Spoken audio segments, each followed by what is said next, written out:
Kutukan serba bisa. Kenapa kolaborasi bahkan bernilai lebih dari modal 1 miliar sekalipun? Saya Heru Wijayadi, founder dan CEO dari Herco Digital dan Delivery. Subscribe ke channel ini untuk kamu mendapatkan insight-insight tren mengenai bisnis digital dan entrepreneurship. Banyak pebisnis UMKM terjebak dalam sebuah ilusi mematikan. Mereka pikir sukses itu artinya harus serba bisa melakukan semuanya sendiri, harus jago produksi, jago marketing, jago IT, jago packing, sampai jago kirim barang. Saya menyebutnya kutukan serba bisa. Bayangkan Anda punya modal 1 miliar, lalu Anda pakai uang itu untuk beli mesin, sewa gudang, stok barang sebanyak-banyaknya. Selamat, jangan-jangan Anda baru saja membeli beban. Morgan Housel, penulis buku terkenal The Psychology of Money, berkata, "All assets you don't deserve become liabilities." Semua aset yang Anda tidak bisa mengelolanya pada akhirnya menjadi sebuah beban. Di era digital yang bergerak sangat cepat ini, kolaborasi sebenarnya bernilai jauh lebih berharga daripada modal uang 1 miliar sekalipun. Kok bisa? Mari kita bicara fakta. Di Delivery, kami mengirim bunga dan hampers ke lebih dari 200 kota di seluruh Indonesia.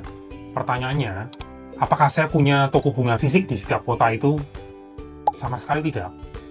Kami memilih untuk tidak menjadi pakar produksi di semua tempat. Sebaliknya, kami berkolaborasi dengan para pakar yang sudah puluhan tahun menggeluti bidangnya masing-masing. Karena mereka adalah yang terbaik di bidang produksi, sedangkan kami adalah yang terbaik di layanan pelanggan dan infrastruktur digital. Saat konsumen memesan di Delivery, sebenarnya mereka tidak hanya membeli bunga atau gift. It's not about the product, it's about the experience. Karena mereka sebenarnya mau menyampaikan ungkapan kasih pada seseorang. Ada suatu experience dalam penyampaiannya. Mereka juga membeli suatu kepastian. Kepastian bahwa produk yang mereka pesan dibuat oleh tangan yang ahli dan dikelola dengan standar layanan kelas dunia. Itulah sebenarnya kunci dari sebuah trust. Ini yang tidak dipahami oleh banyak pebisnis tradisional. Scalabilitas. Anda hanya bisa tumbuh cepat jika bisnis Anda tidak terbebani dengan aset-aset yang kaku.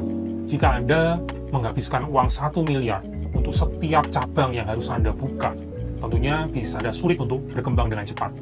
Dengan sistem kolaborasi, modal seperti sewa gedung atau stok barang yang berlebihan sebenarnya bisa dialokasikan lebih untuk sisi marketing atau pembangunan sistem. Bisnis Anda jadi lebih ringan, lincah, dan mudah diduplikasi. Bayangkan sebuah orkestra. Seorang konduktor sebenarnya tidak perlu bisa main biola, atau tiup saksofon, atau mukul drum sekaligus. Tugasnya sebenarnya memastikan bahwa setiap pemain terbaik bermain dalam sebuah harmoni. Di bisnis modern, Anda bukan pemain musiknya, Anda adalah konduktornya. Jadi berhentilah bertanya, gimana caranya saya bisa buat ini semua sendiri? Mulailah bertanya, siapa sebenarnya orang-orang terbaik di bidang yang belum saya kuasai yang bisa saya ajak kerjasama? Fokuslah pada kekuatan utama Anda, dan biarkan sisanya dikerjakan oleh ahlinya. Apakah Anda masih terjebak melakukan semuanya sendiri, atau sudah mulai membangun jaringan kolaborasi? Tulis di kolom komentar di bawah. Mari kita bedah bisnis model Anda.